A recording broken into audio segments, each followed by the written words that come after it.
Adoor പ്രകാശിനെ SIT ചോദ്യം ചെയ്യാൻ വിളിച്ചതാണ്. അപ്പോൾ പോറ്റിയും അടൂർ പ്രകാശും തമ്മിൽ ഭായി ബന്ധമാണോ? പോറ്റിയെ സോണിയാഗാന്ധിയുടെ മുന്നിൽ എത്തിച്ചത് എന്തിന്? ഭരണപക്ഷത്തിന് മൂർച്ചയുള്ള ആയുധം നൽകി UDF കൺവീനർ അടൂർ പ്രകാശിനെ ഇന്ന് SIT ചോദ്യം ചെയ്തു. തെരഞ്ഞെടുപ്പിന്റെ പടിവാതിലാണ് ചോദ്യം ചെയ്യൽ എന്നത് രാഷ്ട്രീയ നെഞ്ചിടിപ്പ് ഏറ്റുന്നുമുണ്ട്.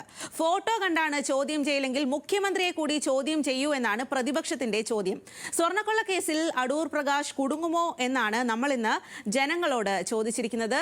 അതിൽ എന്താണ് ജനങ്ങൾക്ക് പറയാനുള്ളത് എന്ന് നോക്കാം.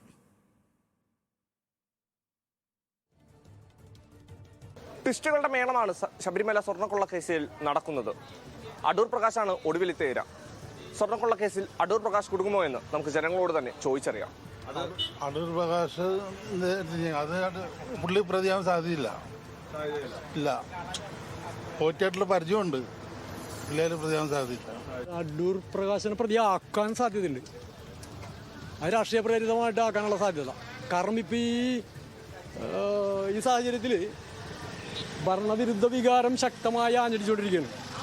അപ്പോൾ ഈ അവസരത്തിൽ ഈ സ്വർണ്ണക്കൊള്ള വിഷയം ഈ സംസ്ഥാന ഗവൺമെൻറ്റിന് എന്നെ പ്രതികൂട്ടിലാക്കിയിരിക്കുകയാണ്. ഈ അവസരത്തിൽ എനിക്കതേ പറയുള്ളൂ. കട്ടവരാരാണെങ്കിലും ഉപ്പ് തന്നവൻ വെള്ളം കുടിക്കുക, അത്രേ ഉള്ളൂ. കോടതി അന്വേഷിച്ച് കണ്ടുപിടിക്കട്ടെ. കോടതിക്കല്ല അതിന് ബാല്യം കൊടുത്തതാണ്. കോടതി കണ്ടെത്തട്ടെ. അതിന് ജനങ്ങളുടെ മെക്കിട്ട് പറയും. ഇത് കോടതിയുണ്ട്, ഹൈക്കോടതി അല്ല നിയമം എടുക്കുന്നത്. ഹൈക്കോടതി കഴിഞ്ഞ് സുപ്രീം കോടതിയുണ്ട്. സുപ്രീം കോടതി വരെയും പോട്ടെ, എന്നിട്ട് നമുക്ക് തീരുമാനിക്കാം എവിടെ വരും, ആരാ തെറ്റുകാരനെന്ന്. രാഷ്ട്രീയ പ്രേരിതമാണെന്ന് പറയാൻ പറ്റില്ല. കാരണം എന്താണെന്ന് വെച്ച് കഴിഞ്ഞാൽ നിലവിലിപ്പോൾ നമ്മളെ KC വേണുഗോപാൽ ദേവസ്വം മന്ത്രിയായിരുന്നപ്പോഴാണ് പോറ്റി ആദ്യം ശബരിമലയിൽ കയറുന്നത്. ഹൈക്കോടതിയുടെ അന്വേഷണം നടക്കട്ടെ എന്ന് തന്നെയാണ് ജനങ്ങളുടെ അഭിപ്രായം. ഉപ്പ് തിന്നവൻ വെള്ളം കുടിക്കും.